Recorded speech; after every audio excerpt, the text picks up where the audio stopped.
Bang! Neeves knives. I'm Jared, my lovely wife Kara's at work, and today we are reviewing the Artisan Centauri. I kind of pushed this one forward as fast as I could because it is a newer knife and I was wanting to get a review done on it. I have to thank Mr. Amazing for gifting us this knife among many other amazing gifts. Just speaking directly to him, I can't thank you enough, man. What you've done for us on our channel is absolutely amazing, and yeah, I'm speechless. I can't, there's not enough words in this video that I could say to show the appreciation I have for what you've done for us. Thank you. This knife is a newer knife. It is a Ray Laconico design. And like I said, I kind of wanted to push it forward, just like a couple other knives. I have a lot of knives I need to get back to people, and I'm trying to get those reviews done too. But this one's kind of special because, you know, being a newer knife, I haven't reviewed it yet, and yeah, it's pretty amazing. I know it had a lot of hype. A lot of people were expressing how amazing this knife is. We have a piece of cardboard here. I'm going to show a little bit of its cutting performance because I think that's very important with this knife, because that's where it shines, man. This is a knife that works incredibly well. The steel is an S35VN. The size of it is a really good size for EDC knives. It's 8 inches, especially for somebody maybe with a larger hand. So the overall length is 8 inches with a 3.5 inch blade. It's very comparable to the Benchmade Griptilian or the Hogue Ritter RSK MK1. Also very comparable to the Spyderco Manix 2. You know, just a great EDC size. And you know, the 3.5 inch blade length is a great blade length for EDC. Gives you enough room to do repeat cuts. And when I say repeat cuts, what I mean is being able to do a cut and then follow up with another cut very quickly. And this knife being, I would call it a modified Wharncliffe, because it's not perfectly flat on the bottom, but it does have the taper from the spine down to the tip. But it does have a little bit of belly, which adds also to the performance, in my opinion, because you still get the utility purposes out of what you would get from a Wharncliffe. This tip is very precise and very acute, and you can always, even when you're looking, like if you're trying to follow a line or something, it's very easy to see the tip and, you know, and follow. Like, say if I had drawn a line there and I needed to copy it, it's very easy to do that. And the tip is, you know, a utility purpose style tip. Being a thin hollow grind, I mean, this thing is very thin. It's under 15 thousandths. I measured this one at like 14 thousandths. So very thin. And then you see right there, I wasn't even trying to push all the way through because I didn't want to cut my mat. But I mean, and the tip works incredibly well. And then slicing, you do get a full grip on it. It has like a thicker end right here that gets down to a narrower end, and you see how it gets a little thicker right there. But it is very thin too, and that's going to be the downfall to the ergo, you know, department. But the actual cutting geometry is amazing. I mean, it just cuts so good. And this is still the factory edge. I have not sharpened it yet. It hasn't really needed it. I probably will be doing that shortly because honestly, I prefer my edge over a factory edge every day of the week. But I also know that I want the longevity out of the steel. So, you know, I do get better performance out of my steel too, or out of the steel after sharpening, because, you know, burnt edges and stuff like that. So I do prefer to put my own edge on there, and I will.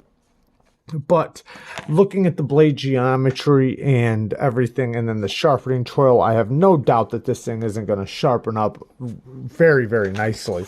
But Yeah, this cutting performance, man, it is just so good. And then even like when I'm locked in right here, the jimping is not that aggressive, but it's just enough to where it locks you in. And then the push cuts, you can get good push cuts with it. You can get nice and close to the blade if you want the material to ride against your hand. And you can cover this little choil area rather easily without worrying about it. You know, where you can really getting nice and close and get those push cuts done. And then you get up nice and close right here to do maybe a little bit of finer tasks, you know. And then, like I said about the tip, it's very nice. You can really get in there and pick at stuff if you need to. Just an amazing blade shape and grind. It just works so good. Now, that's the beauty of an EDC knife, is those capabilities, you know, the slicing, the push cuts, the draw cuts, even, you know, popping straps, which since this has such a neutral grip, you can get reverse pull cuts, you know, for pulling straps, or I mean, I should say cutting straps, but this thing, it just works amazingly well. Like I said, the downfall is going to be it is thin, you know, but you know, you have a nice thin blade stock, nice thin behind the edge, amazing hollow grind, so you're going to get lots of fantastic sharpenings. And then the sharpening tool, you see they gave you enough meat before the plunge grind. The plunge grind ends about right there. You know, you could see where the thickness ends about right there. You're going to get a lot of great sharpenings out of this thing before you ever start running into that plunge grind. That's awesome. It's so awesome. Ray Laconico designed this for use, and you can tell. Now, like talking about the thinness in the hand, because of the blade stock being so thin, you know, it also makes this thin. So that's going to be the little bit of the downfall, is that it is thin in the hand.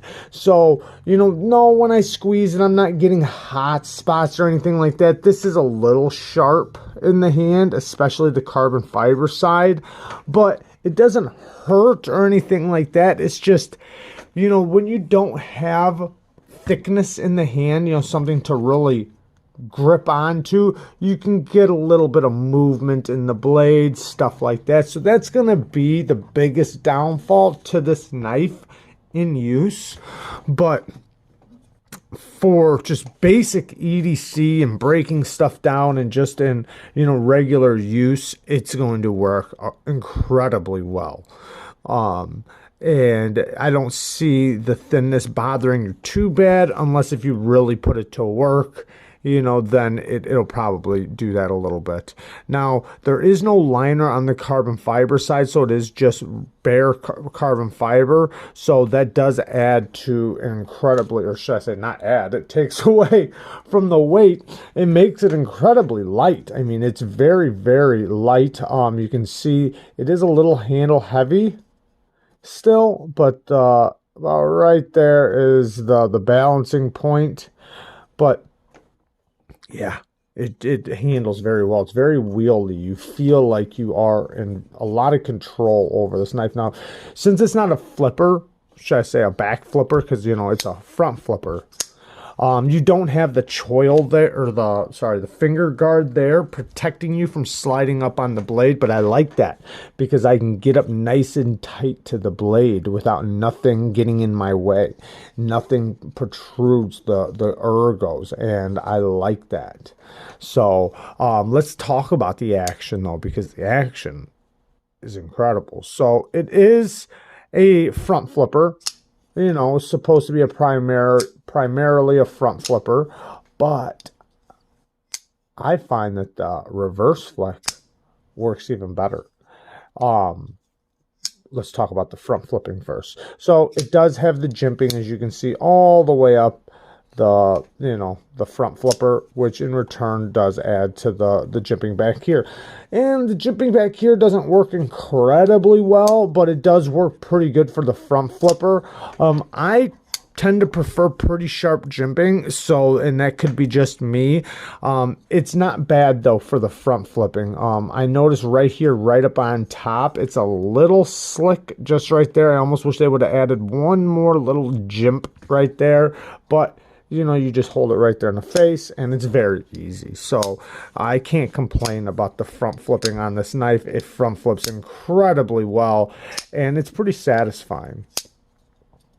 The lock bar is very easy to get to, even though this is perfectly flat right here from one side to the other. They don't really give you a cutout right here, but they did, you know, give you a nice little chamfer right there, and it's still relatively easy. Do I wish that they would have cut this back just a little bit? Possibly, yeah, because, you know, the more the lock bar moves its way over, the tougher it's going to be to get in there. But as of right now, it's pretty easy to get to, so no complaints at the moment, but I could see it possibly in the future, you know, getting a little tight against, you know, like once the lock bar moves over tighter to the carbon fiber. Yeah, so when you unlock it, the detent is nice and early. I like to see that. You can push past it very easily, but it is very early. But once you're past it, which is always, because it's so early, which is very nice, it is very, very smooth. I mean, incredibly smooth. It is on ceramic ball bearings with a ceramic detent, so that's going to add to the performance in the flipping and the closing. Now, when I'm middle finger flipping this or reverse flicking it, I'm basically just taking the side of my finger, pushing it up against the side of the blade, basically right here underneath this flat, and flicking. I'm not putting much pressure either. It's not like I'm forcing my, you know, the blade. Like if you look, I won't even take the blade out of centering, and it just flips very, very nice. It's actually, I almost feel like it's more natural to do it like that. Now, yeah, you can swing the blade out if you really try, but you see right there, it's not that, like, you know, crazy of a light detent. So it does have a pretty clicky detent still. But if I really want to, yeah, I can flip it out. And then let's do it the other way. You know, so I can do it, but it's not like it just shakes out very easily. It's just, it has a nice fine-tuned detent. The detent is just not on the heavier side. You know, it's on the medium to lighter side, as it should be, being a front flipper. You don't want a front flipper to have a strong detent. Otherwise, it's just impossible to front flip. So, since it's so fine-tuned, it's very easy to do the middle finger flick. Thumb flick, not going to happen. At least I don't think it will. I wouldn't even try. You can pinch it and slow roll it if that's your style. But yeah, nice and centered. Perfectly centered. The clip works so good. And then if you look at the titanium side, look at the milling. Nice pattern. I love milling. It adds to a little bit of, just a little bit of texture, not much. The clip does not have that same texturing though. I almost wish they would have done that. It actually has more of a bead blast finish, but I do wish they would have put the milling on there. It is nice and contoured. I feel this part just a little bit in the hand, but not enough to complain about. But I do feel it, you know, just a little bit. But you know, like, I would just move my hand, because since it's such a neutral grip, I can decide how I want to position the knife in my hand, so the clip never bothers me. And the clip works very good in and out of the pocket. You can one hand put it in and out of the pocket, and it has the perfect amount of tension. This part of the clip that's hanging on to the pocket hangs on nice and tight and snug, and as it pulls out, it doesn't snag on anything. It just feels like it's hanging on nice and good, not sharp, if that makes sense to you. I don't like when a clip hangs on sharp, meaning like it's just like pointed and it's like hanging on so sharp that when it comes out of the pocket, it tends to snag the pocket on the way out. This is more of a comfortable in and out of the pocket feeling. Instead of being like this on your pocket, it's more like this on your pocket, where it hangs on nice and tight and it comes out very easily. but still hanging on, you know, with security.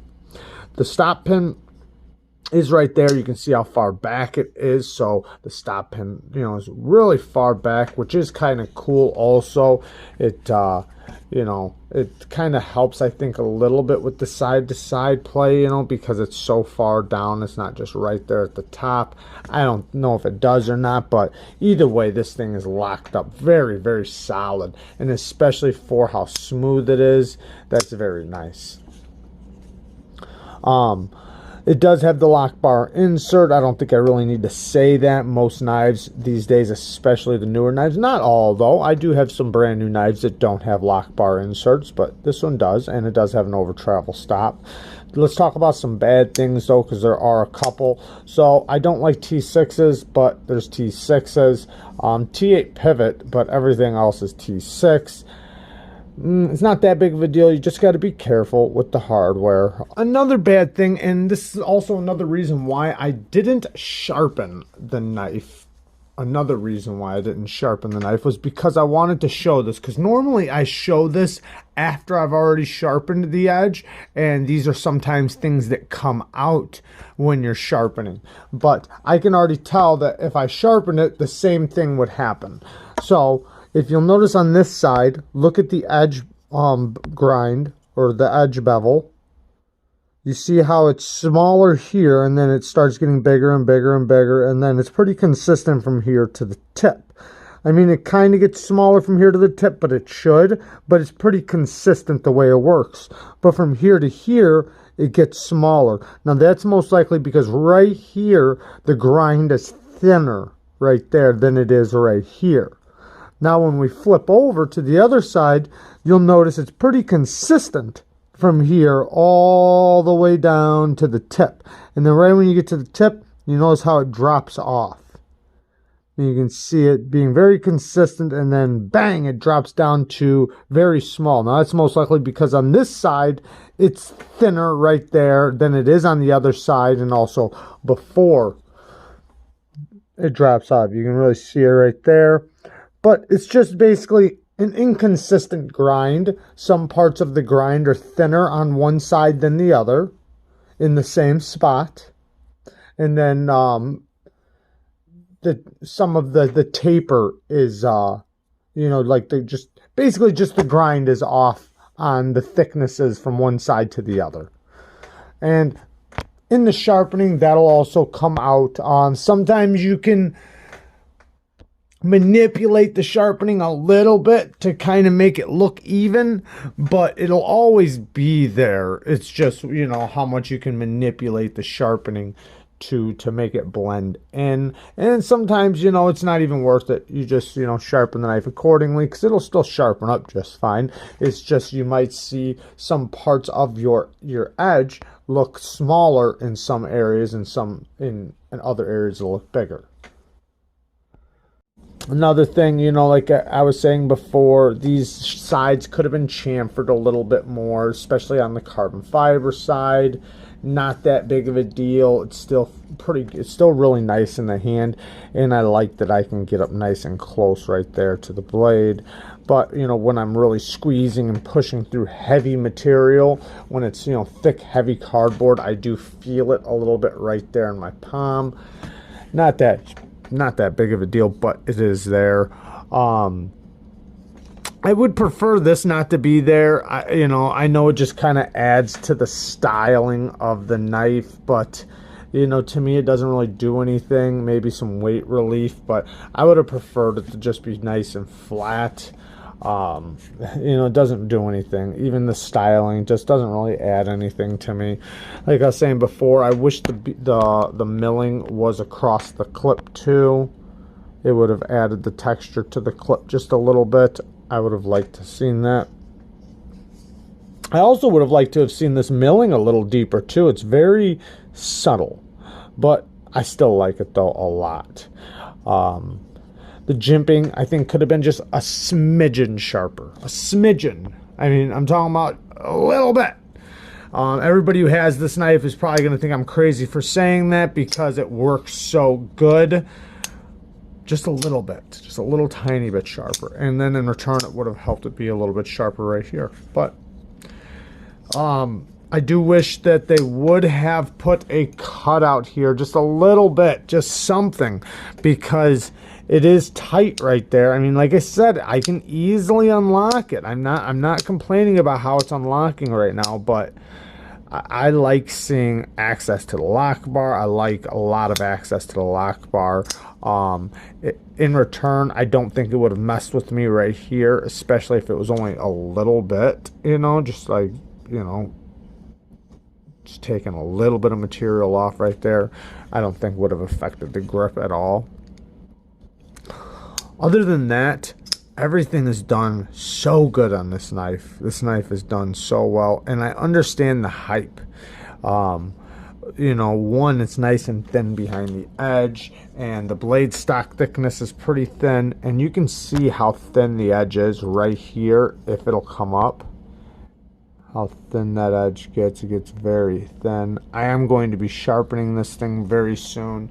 I didn't think it was really that necessary for this review. Like I said, I don't doubt that this thing won't sharpen up very nicely. And in use, the edge retention's acted pretty decent.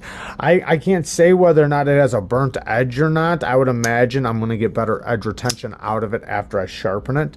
But it hasn't shown too much. Like, I haven't really needed to yet. I mean, I've stropped it a couple times, but I haven't needed to hone it yet. But I can't also say that I didn't bring it to work yet. Am I going to? Absolutely. Absolutely. But I haven't brought it to the gauntlet yet and really like tested it like crazy. But I don't need to know how awesome this thing is. Now, like I said, the edge retention, it's S35VN.